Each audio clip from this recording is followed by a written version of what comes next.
आज हम लोग डिस्कस करने जा रहे हैं अपने क्लास नाइन्थ के सबसे लास्ट वाले चैप्टर को। चैप्टर का नाम है इम्प्रूवमेंट इन फूड रिसोर्सेज। देखिए यहाँ पे ना, जिस बच्चे के पास नया वाला एनसीईआरटी बुक होगा उनमें ये चैप्टर नंबर आपका 12 हो गया होगा, ठीक है। और जिसके पास पुराना वाला एनसीईआरटी बुक है उसके पास ये चैप्टर नंबर 12, सॉरी 12 नहीं बल्कि 15 होगा। तो आप लोग अपने अकॉर्डिंग देख लीजिएगा। यदि आपके पास पुराना वाला बुक है तो उसमें आपका चैप्टर नंबर 15 रहेगा, और यदि आपके पास नया वाला एनसीईआरटी बुक है तो फिर उसमें आपका चैप्टर नंबर 12 रहेगा, ठीक है। चलिए, चैप्टर नंबर 12 रहे या 15 रहे उससे हम लोगों को मतलब नहीं है, हम लोगों को मतलब है चैप्टर के नाम से। चैप्टर का नाम है इम्प्रूवमेंट इन फूड रिसोर्सेज। चलिए, इसके ऊपर हम लोग डिस्कस करेंगे। कहने का मतलब ये है कि हम लोग आज अपने क्लास नाइन्थ के सबसे लास्ट चैप्टर को डिस्कस करने जा रहे हैं। इसके बाद फिर हमारा क्लास नाइन्थ का पूरी तरीके से बुक कंप्लीट हो जाएगा, ठीक है। चलिए शुरू करते हैं। सबसे पहले चैप्टर के हेडिंग पे थोड़ा सा हम लोग पहले नजर डालेंगे। चैप्टर का नाम है इम्प्रूवमेंट इन फूड रिसोर्सेज। देखो यहाँ पे ना 2-3 टर्म है जो आपको समझना पड़ेगा। सबसे पहले तो एक है आपका फूड रिसोर्सेज। देखो सबसे पहले ना आप ये समझो कि रिसोर्स होता क्या है। क्लास 8 में, 7 में, 6 में आपने रिसोर्स का डेफिनेशन ये पढ़ा था, जो चीज आपके जरूरत को पूरा कर दे वही हमारा कहलाता है रिसोर्स। जैसे पानी, किताब, गाड़ी, ट्रेन, एरोप्लेन, ये सब क्या करता है, आपके ज़रूरत को पूरा करता है। तो ये सब क्या कहलाएगा, आपका रिसोर्स कहलाएगा। उसी प्रकार से जब हम लोगों को भूख लगता है तो हमारा जो भूख का ज़रूरत है वो दूर कौन करता है, हमारा भोजन करता है, यानी कि फूड करता है। तो क्या फूड भी हमारा एक रिसोर्स कहलाएगा? बिल्कुल कहलाएगा। तो कहने का मतलब यह है कि जो चीज़ हमारे नीड को पूरा करता है, हमारे ज़रूरत को पूरा करता है, वही हमारा कहलाता है रिसोर्स। तो ऑब्वियस सी बात है, जब हम लोगों को भूख लगता है तो भूख का ज़रूरत हमारा फूड पूरा कर देता है ना। तो क्या फूड भी हमारा रिसोर्स कहलाएगा? बिल्कुल। तो ये हो गया हमारा फूड रिसोर्स। समझ में आ गया क्या होता है। अब देखो इस प्रकार ना हेडिंग थोड़ा सा आप ध्यान से देखेंगे तो लिखा हुआ है एक वर्ड और है इसमें, इम्प्रूवमेंट।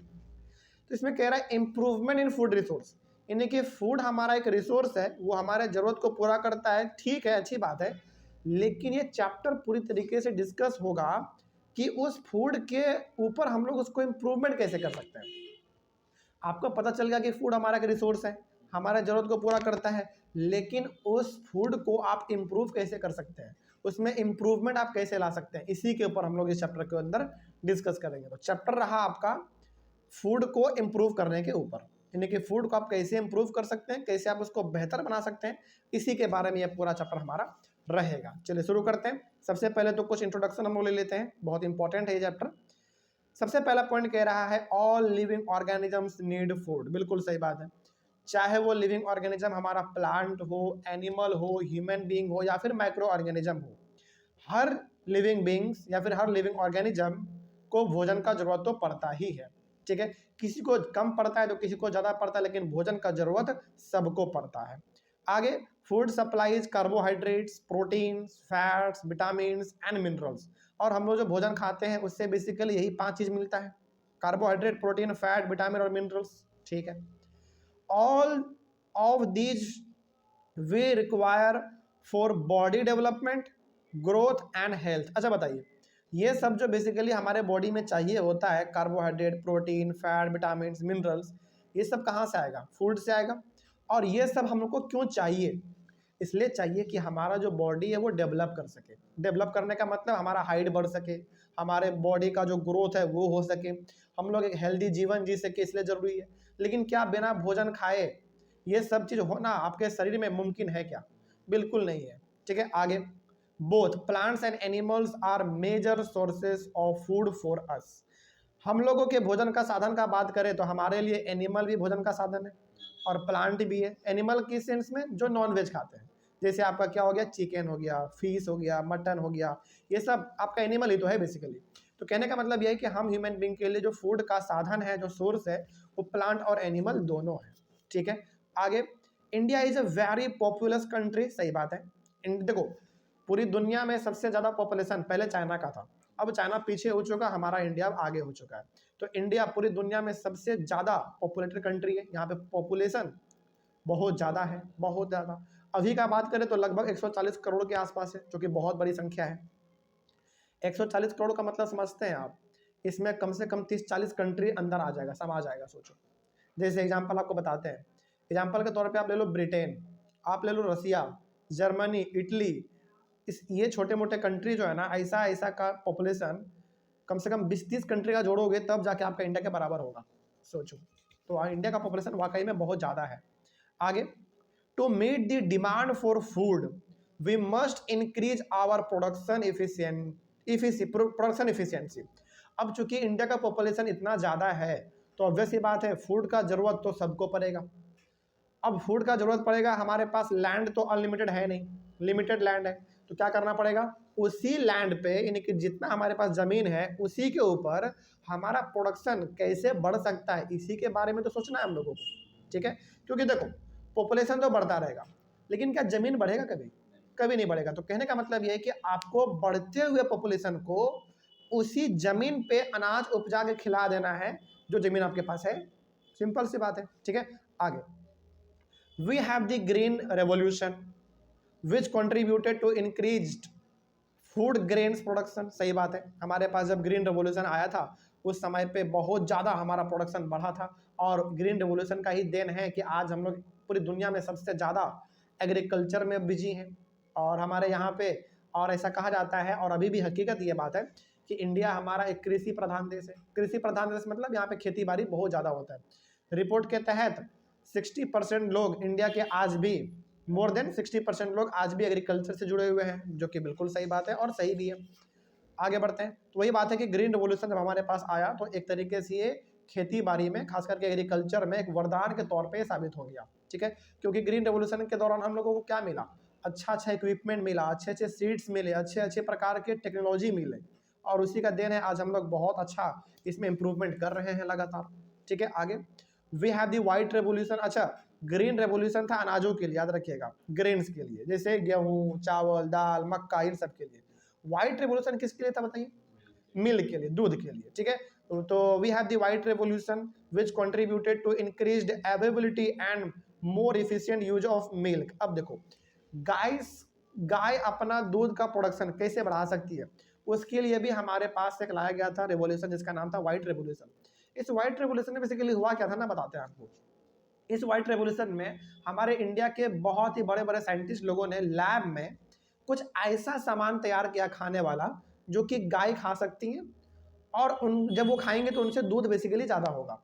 और आज मार्केट में ऐसे बहुत सारे प्रोडक्ट हैं जो गायों को खिलाया जाता है खास करके ज़्यादा दूध देने के लिए।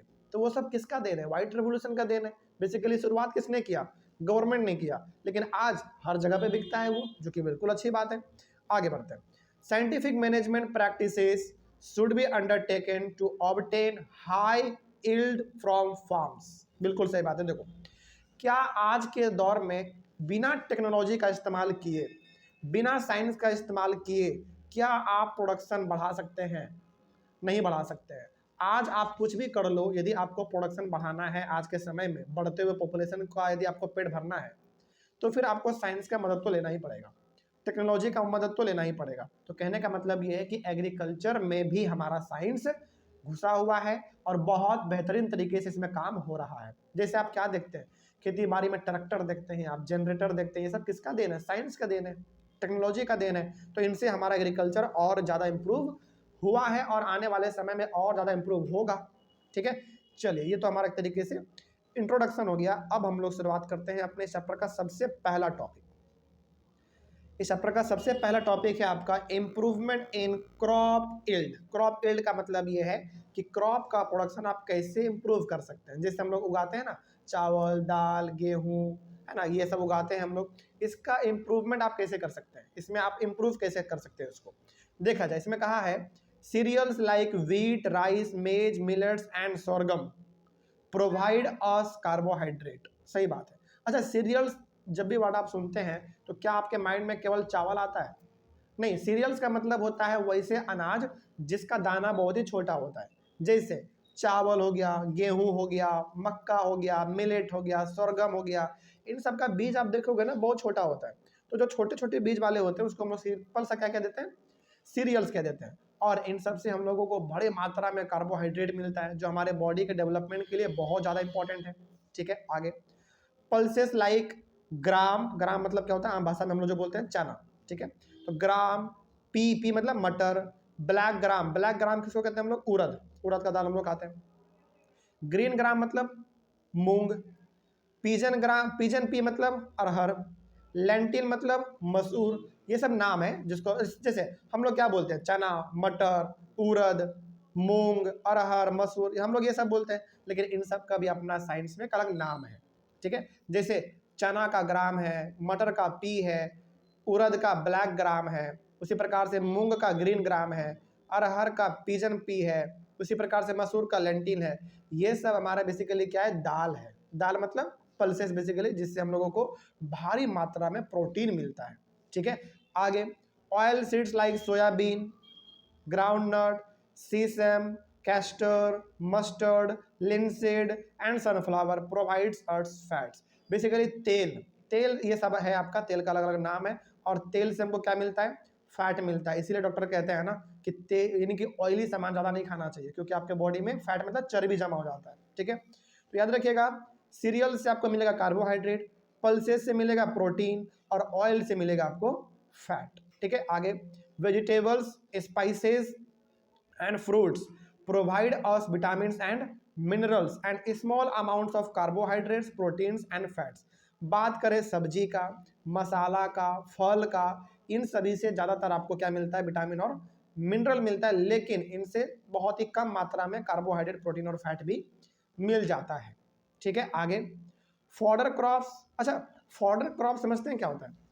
फॉडर क्रॉप्स का मतलब वैसा फसल जिसको कि हम लोग नहीं खाते हैं, बल्कि जानवरों को खिलाने के लिए हम लोग करते हैं। तो fodder crops like berseem, oats और Sudan grass are used as food for the livestock. Livestock का मतलब जानवर, जो जानवरों के खिलाने के लिए हम लोग इन सब का इस्तेमाल करते हैं।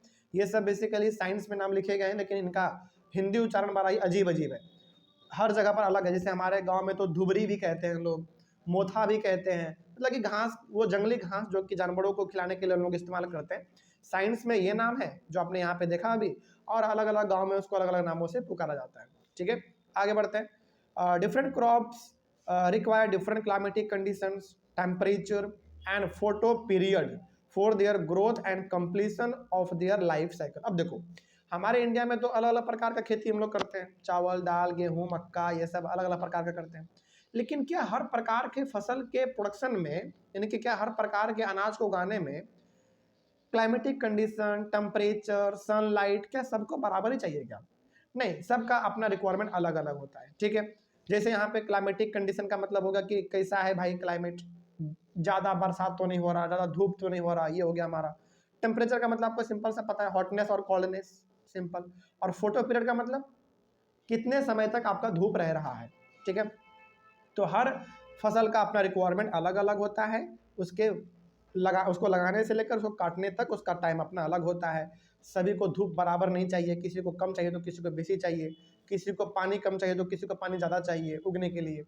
आगे photo periods are related to the duration of sunlight. वही हमने कहा आपको अभी, फोटो पीरियड का मतलब कितने समय तक आपको सनलाइट दिख रहा है, सिंपल सा, वही हमारा कहलाता है फोटो पीरियड्स। आगे बढ़ते हैं। Growth of plants and flowering are dependent, growth of plants and flowering are dependent on sunlight because plants make their food in the presence of sunlight by the process of photosynthesis। देखो, plant को ना आप चाहे हवा दे दो, पानी दे दो, कुछ भी दे दो आप, चलेगा, लेकिन जब तक उसको सनलाइट नहीं मिलेगा तब तक अपना वो भोजन बनाएगा ही नहीं, यानी कि वो अपना फूड खुद से नहीं बनाएगा। और आपको पता है प्लांट में जिस प्रोसेस से भोजन बनता है उस प्रोसेस को हम लोग क्या बोलते हैं, फोटोसिंथेसिस बोलते हैं। इसको तो हम लोगों ने बचपन में बहुत पढ़ा है ना। और फोटोसिंथेसिस में बेसिकली होता क्या है, प्लांट क्या इस्तेमाल करती है, सनलाइट, मिनरल्स, वाटर, एयर, ये सब इस्तेमाल करती है, लेकिन किसके प्रेजेंस में, सनलाइट और क्लोरोफिल के प्रेजेंस में, तभी जाकर वो फोटोसिंथेसिस कर पाती है और अपना भोजन खुद से बना पाती है। ठीक है, आगे अब बचपन वाले क्लास में आपने जो 3 प्रकार का क्रॉप भी बहुत पढ़ा आपने, हालांकि खास करके 2 प्रकार का, खरीफ क्रॉप और रबी क्रॉप बहुत पढ़ा है आपने। चलिए इसके बारे में थोड़ा देखते हैं। पहले देखते हैं खरीफ क्रॉप क्या होता है। Crops which are grown in rainy season are called kharif crops. जो फसल बेसिकली बरसात के सीजन में लगाए जाते हैं उसको हम लोग कहते हैं kharif crop. The duration of kharif crop is from June to October. और मोटा मोटी यदि देखा जाए तो बरसात लगभग जून से अक्टूबर तक रहता ही है। हालांकि अक्टूबर में ख़त्म होने के कगार पे होता है, लेकिन कंप्लीटली ख़त्म होता नहीं है, कुछ कुछ थोड़ा बहुत होता रहता है। तो कहने का मतलब ये है कि जून से लेकर अक्टूबर तक के बीच में बरसात ठीक ठाक होता है, तो उसी के बीच में हम लोग खरीफ क्रॉप लगाते हैं। ठीक है, आगे examples of kharif crops are paddy, soybean, pigeon pea, maize, cotton, gram pea and black gram. ये कुछ ऐसे एग्जाम्पल हैं जिसको कि हम लोग खरीफ क्रॉप के तौर पे ट्रीट करते हैं और उसको जून से लेकर अक्टूबर के बीच में लगा देते हैं, मतलब कि बरसात के समय में लगाते हैं। उसी प्रकार का हमारा है फिर रबी क्रॉप्स, इसके बारे में भी देख लीजिए। Crops which are grown in winter season are called rabi crops. जो फसल, जो क्रॉप्स हम लोग जाड़े के समय में लगाते हैं विंटर सीजन में, उसको हम लोग कहते हैं रबी क्रॉप्स। इसका ड्यूरेशन कब से कब होगा? The duration of rabi crops is from November to April. हालांकि नवंबर में ठंडा शुरू हो जाता है, लेकिन अप्रैल तक ठंडा पूरी तरीके से खत्म हो जाता है। लेकिन हाँ, आप इसको मोटा मोटी इतना टाइम पीरियड मान सकते हैं। ठीक है, नवंबर से लेकर अप्रैल तक के बीच में हम लोग इसको लगाते हैं, आगे बढ़ते हैं, और इसी के बीच में काट भी लेते हैं उसको, पूरी तरीके से फसल हमारा तैयार हो जाता है। Examples of rabi crops are wheat, gram, peach, mustard and linseed. ये कुछ एग्जाम्पल हैं जो कि आपके रबी क्रॉप्स के एग्जाम्पल हैं। ठीक है, आगे बढ़ते हैं फिर। In India there has been 4 times increase in the production of food grains from 1960 to 2004 with only 25% increase in the cultivable land area। चलो अब ना थोड़ा सा आप इसको ऐसे समझो, इसमें क्या कहा गया है। इंडिया में ऐसा देखा गया है 1960 से लेकर 2004 के बीच में हमारा जो प्रोडक्शन है ना, यानी कि खेती बाड़ी करने का जो हमारा तरीका है, उसमें 4 गुना बढ़ोतरी हुआ है। सोचो, 4 गुना उसमें बढ़ोतरी हुआ है, लेकिन एरिया मात्र हमारा 25% ही बढ़ा जहां पे खेती होता है। इसका मतलब क्या समझ रहे हैं आप? इसका मतलब आप ये समझो कि प्रोडक्शन हमारा 4 गुना बढ़ गया 1960 से लेकर 2004 के बीच में, लेकिन कल्टीवेबल लैंड जहां पे खेती होता है वो मात्र 25% ही इंक्रीज किया। इसका मतलब समझने क्या होता है? इसका मतलब ये बता रहा है कि कम जगह पर ज़्यादा खेती हो रहा है। और ये कब हो सकता है? जब आप बहुत ही हाईली इल्ड वाले सीड्स इस्तेमाल करते हैं, टेक्नोलॉजी को इस्तेमाल करते हैं, यही सब करेंगे तभी तो हो पाएगा। तो आने वाले समय में ना आपको एक जो गंभीर समस्या दिखने वाला इंडिया के अंदर, वो यही दिखने वाला है। पॉपुलेशन तो बहुत ज़्यादा होगा हमारा, फूड का रिक्वायरमेंट भी बहुत ज़्यादा होगा, लेकिन ज़मीन ही हमारे पास ज़्यादा नहीं होगा। तो क्या करना पड़ेगा? ऐसा टेक्नोलॉजी लेके आना पड़ेगा जो कम ज़मीन में भी ज़्यादा फसल उगा के दे दे। ठीक है, वो ये करना पड़ेगा आप लोगों को, हम लोगों को बेसिकली करना ही पड़ेगा, ऐसा आएगा सिचुएशन। आगे, this happens because of 3 stages. First is the choice of seeds for planting. अच्छा, ऐसा क्यों हो पाया? यानी कि 1960 से लेकर 2004 के बीच में जो 4 गुना हमारा प्रोडक्शन बढ़ गया, ऐसा क्यों हो पाया? इसके पीछे ना 3 स्टेज है, बेसिकली 3 प्रोसेस है। पहला तो बहुत ही अच्छा आपने चॉइस किया किस चीज़ का? सीड्स का। क्योंकि देखो, यदि आप खराब फसल लगाओगे, खराब बीज लगाओगे, ऑब्वियस सी बात है प्लांट भी आपका खराब ही होगा। और खराब बीज लगाने की वजह से ज़्यादातर तो ये होता है कि फसल भी नहीं उगता। तो पहला आपने क्या किया होगा? पहला आपने फसल लगाने से पहले सीड्स का सिलेक्शन बहुत अच्छा किया होगा आपने, पहला। दूसरा, second is the nurturing of the crop plants. अब फसल लगाने के बाद आप उसको भूल थोड़ी जाएंगे। कीड़ा लगा है तो कीड़ा मारने वाला दवाई देते हैं, खाद चाहिए होता है तो खाद देते हैं, पानी चाहिए होता है तो पानी देते हैं। दूसरा आपने ये किया होगा। और तीसरा क्या किया होगा आपने? Third is the protection from the growing, protection of the growing and harvested crop from loss. और लास्ट में आपने क्या किया होगा? बेसिकली उसको प्रोटेक्ट किया होगा, जानवर को खाने नहीं दिया होगा, या फिर किसी प्रकार का उसके ऊपर कीड़ा मकोड़ा लग गया होगा तो आप उससे उसको बचाए होंगे। देखो, फसल लगा देने से केवल होता नहीं है, उसका देखभाल भी करना पड़ता है। तो ये जो बेसिकली 1960 से लेकर 2004 के बीच में 4 गुना हमारा प्रोडक्शन बढ़ा, उसके पीछे 3 ही कारण था। पहला तो आपने सीड्स बहुत अच्छा सेलेक्ट किया होगा, दूसरा उसका देखभाल आपने बहुत अच्छा किया होगा, और तीसरा सबसे बेहतरीन आप उसको प्रोटेक्ट किए होंगे कीड़े मकोड़े से। ठीक है, तभी इतना बढ़ पाया होगा, नहीं तो क्या इतना बढ़ पाता हमारा प्रोडक्शन? नहीं बढ़ पाता। आगे बढ़ते हैं। अगला है आपका the major groups of activities for improving crop yields can be classified as. अब देखो, हम लोग अपने खेतों में जब भी किसी प्रकार का फसल लगाते हैं तो अलग अलग प्रकार का काम हम लोगों को करना पड़ता है, यानी कि अलग अलग प्रकार का एक्टिविटी करना पड़ता है अपने खेतों में, ताकि हमारा क्या हो सके? प्रोडक्शन ज़्यादा हो सके। अब वो कौन कौन सा एक्टिविटी आप करते हो? सबसे पहला सबसे पहला आपका क्रॉप वैरायटी इंप्रूवमेंट, दूसरा है क्रॉप प्रोडक्शन मैनेजमेंट और तीसरा है क्रॉप प्रोटेक्शन मैनेजमेंट। मतलब समझ में आ रही है आपको क्या क्या बात हो रहा है इसमें? मतलब यहाँ पे ये कहा जा रहा है कि आप जब अपने खेतों में फसल लगाते हैं तो वहाँ पे अलग अलग प्रकार के एक्टिविटी को आप परफॉर्म करते हैं। क्यों करते हैं? ताकि हमारा फसल बहुत अच्छा हो सके, वो अच्छी तरीके से ग्रो कर सके, है ना, प्रोडक्शन ज़्यादा हो सके। अब वो 3 काम कौन सा है जो आप करते हैं? पहला है आपका क्रॉप वैरायटी इंप्रूवमेंट, दूसरा है क्रॉप प्रोडक्शन मैनेजमेंट और तीसरा आपका है क्रॉप प्रोटेक्शन मैनेजमेंट। अब इन तीनों के ऊपर आपका टॉपिक ही है पूरी तरीके से। तो सबसे पहले आपको पढ़ना है क्रॉप वैरायटी इंप्रूवमेंट के बारे में, फिर हम लोग पढ़ेंगे क्रॉप प्रोडक्शन मैनेजमेंट के बारे में और फिर लास्ट में हम लोग पढ़ेंगे क्रॉप प्रोटेक्शन मैनेजमेंट के बारे में। इतना पढ़ने के बाद फिर कुछ और नया टॉपिक आएगा, उसको भी हम लोग पढ़ेंगे। ठीक है, कोई दिक्कत नहीं आता समझने में।